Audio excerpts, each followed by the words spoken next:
Today's plan is to squash some myths of learning, to ruffle some feathers, to call some people out, and to talk about what learning really looks like.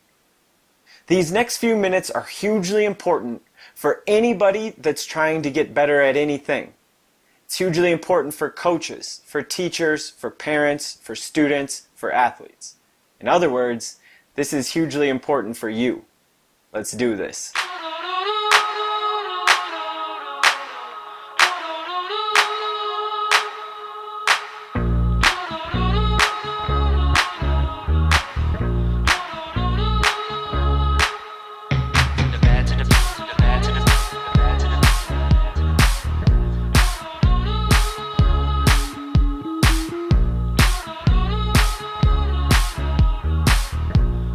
If you're watching this, you've most likely learned how to walk, and you've most likely learned how to ride a bike. And when you learn those two things, what did you do a lot of? That's right, crashing and falling. You stumbled, you fell down, you scraped your knees, you made hundreds and hundreds of mistakes on the way to mastering those two skills. Now there's two things I'd like to point out. First, these mistakes, these crashes and falls, were totally necessary in the learning process. Nobody's ever learned to ride a bike, and nobody's ever learned to walk without falling down. In order to figure it out, you had to make mistakes. Second, these mistakes were celebrated. Somebody in your life, your mother, your friend, your brother, was there cheering you on, was there celebrating the mistakes, was there telling you to get back up and to pedal faster and to try it again. This is a highly effective but very straightforward approach to learning. You try to walk or you try to ride a bike. You fall down and you crash. You celebrate the mistake. You learn from the mistake, and then you do it again. And this is how we learn lots and lots of things when we're young. However, somewhere down the road this changes, and there's a shift. There's a shift from celebrating the mistakes, from making lots and lots of big and glorious mistakes, from leaning into situations that are going to make us make more mistakes. We shift from this to punishing mistakes, becoming embarrassed or ashamed of mistakes, to avoiding any situation where we might make mistakes. In his amazing book, Self-Renewal, John Gardner talks about this shift. One of the reasons why mature people are apt to learn less than young people is that they are willing to risk less. Learning is a risky business, and they do not like failure. In infancy, when the child is learning at a truly phenomenal rate, he is also experiencing a shattering number of failures. Watch him. See the innumerable things he tries and fails, and see how little the failures discourage him. With each year that passes, he will be less blithe about failure.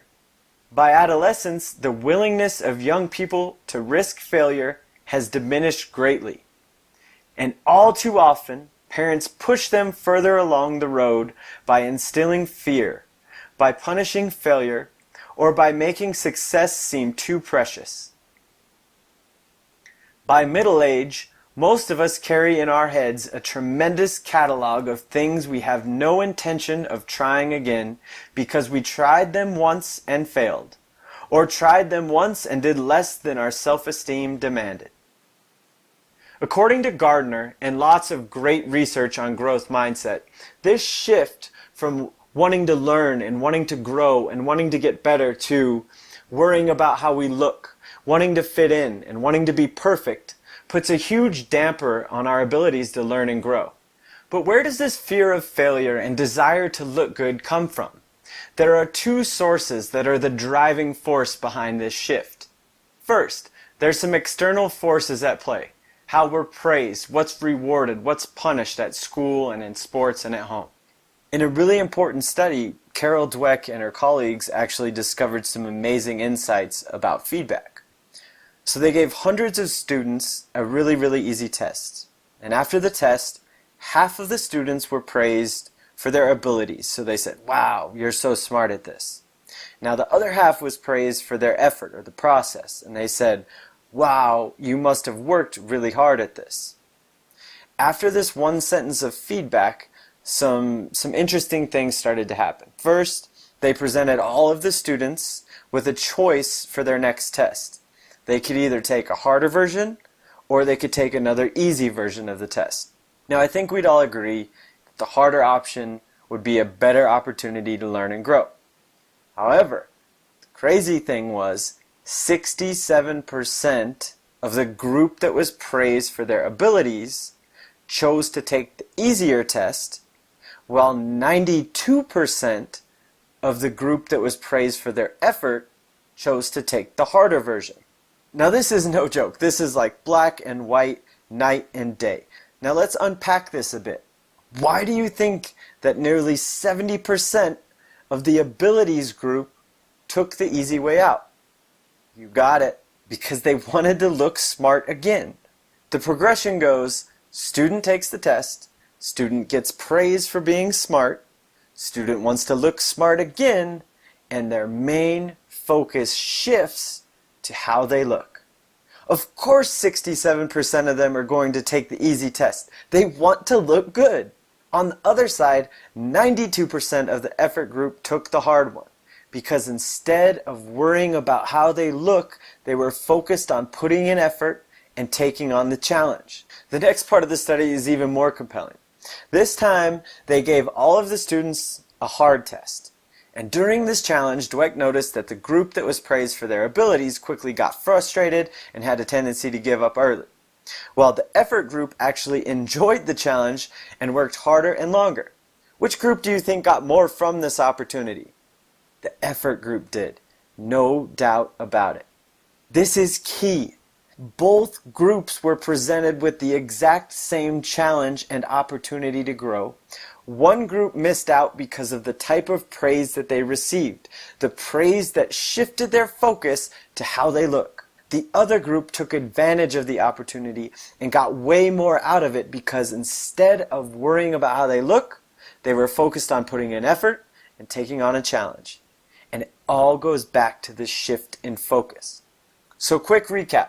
This group does well on a test. They get praised for their abilities. Their main focus shifts to how they look. They take the easy way out. They don't want to take a risk, and they don't want to take on a challenge. And when they're met with adversity, when they're met with a challenge, they back down, they give up, and they're frustrated, all because they're worried about how they look. Now the other group took the test. They were praised for their process and the effort. Their focus was all on the process. This group was more likely to take on a challenge, and when they were faced with the hard test, they didn't back down. They showed some grit, they showed some perseverance, and they enjoyed that opportunity to learn. Seriously, this is an incredible impact that this had, and remember, this was all from one sentence of feedback. Imagine the destruction a few years of this has. Also, a not so fun fact, in a feedback poll we recently conducted, 76% of all of the feedback someone hears throughout the day is directed at outcomes and abilities, aka it's the kind that shifts their focus from what matters, their process, effort, taking on a challenge and learning, to how they look. No wonder this shift happens. Only worrying about how we look or wanting to be perfect all the time is actually one of the worst ways to approach learning. This can be really destructive. Best-selling author Brené Brown weighs in on this in her book, Daring Greatly. Perfectionism is not self-improvement. Perfectionism is, at its core, about trying to earn approval. Most perfectionists grew up being praised for achievement and performance, grades, manners, rule following, people pleasing, appearance, sports. Somewhere along the way, they adopted this dangerous and debilitating belief system. I am what I accomplish, and how will I accomplish it? Please, perfect, perform. Healthy striving is self-focused. How can I improve?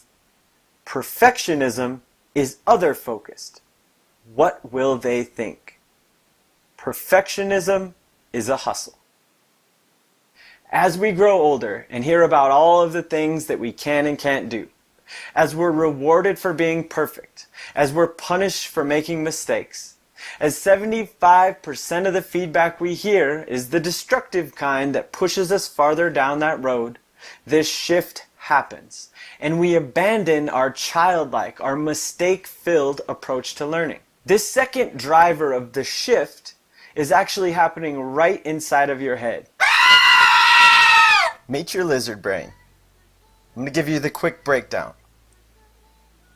The scientific name is actually called the amygdala, but it's more fun to say lizard brain, so that's what we're going to call it.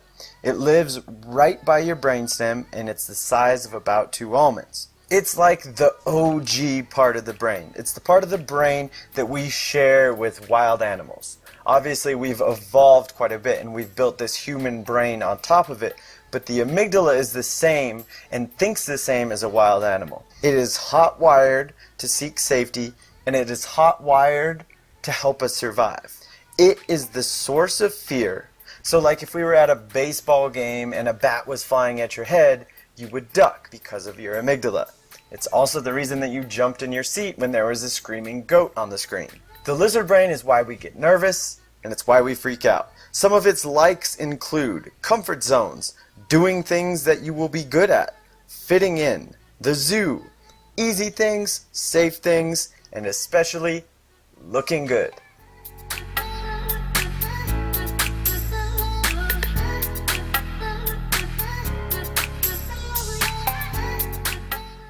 The lizard brain absolutely hates change, struggle, effort, the wild, hard things, taking on challenges, speaking up, making mistakes, and especially looking bad.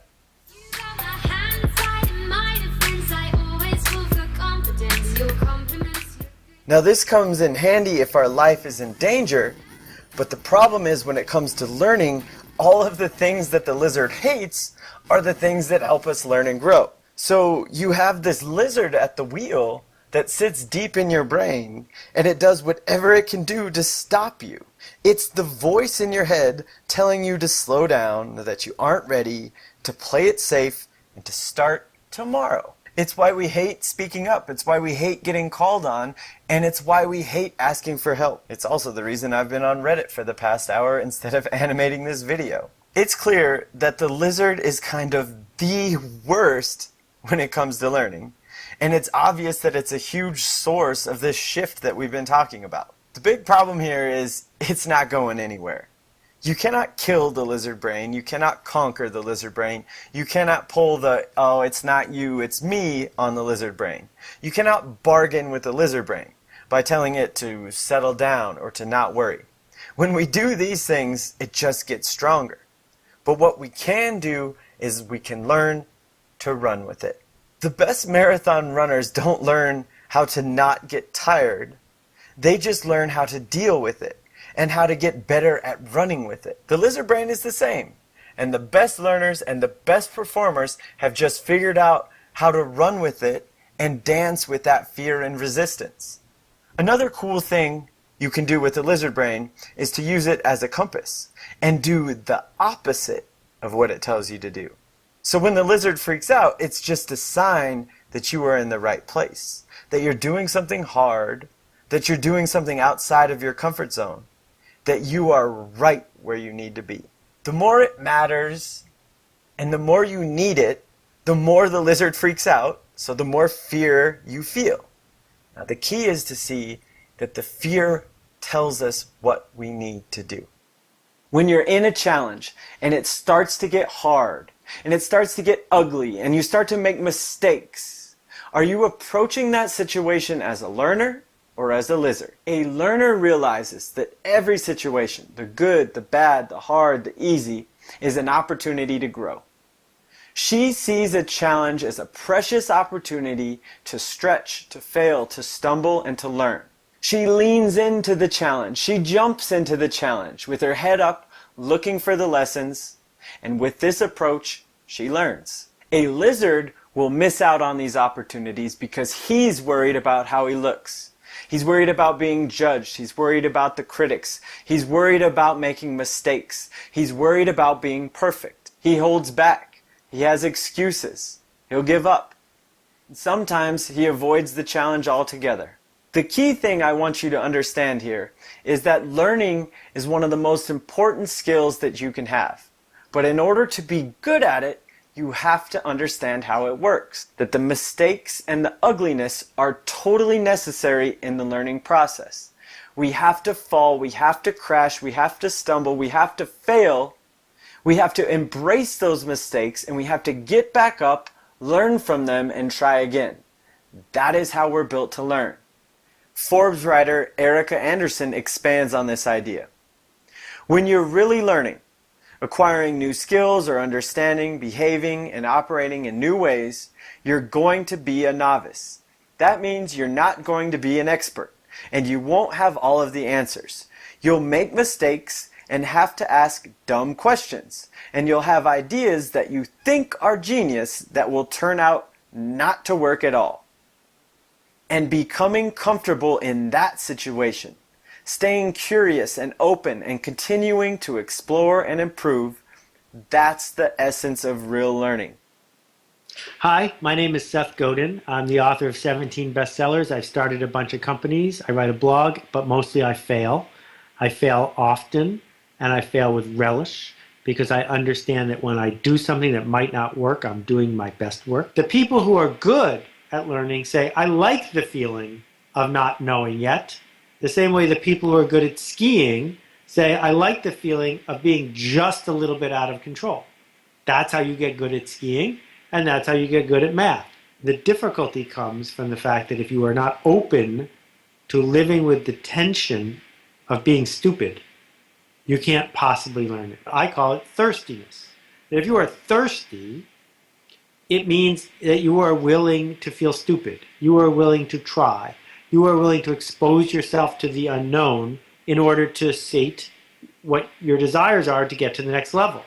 The people who become great, no matter their field or area of endeavor, are those who are willing to be uncomfortable over and over again on the way to mastery. If you can continually challenge your own preference for being good at things, for being competent, and be willing instead to be in the awkward place of, I don't really understand this right now, well then the 21st century is yours. It is our job as coaches, teachers, parents, role models to be in a constant state of learning and to create an environment where it is safe to do that, where falling down and stretching and making mistakes and getting out of our comfort zones are not only okay, but where that is actually encouraged. I guess to confront all of this, there are a few questions we have to ask. Can you handle the ugly that comes with learning? Can you take a step back? Let things go a little longer, a little faster, get a little messier, so real learning can happen? Can you look at a missed shot, a wrong answer, or a low test score as an opportunity to grow, as simply a stumble or fall off the bike? Do you want to look good, or do you want to get better? Are you a learner, or are you a lizard? To the bad, to the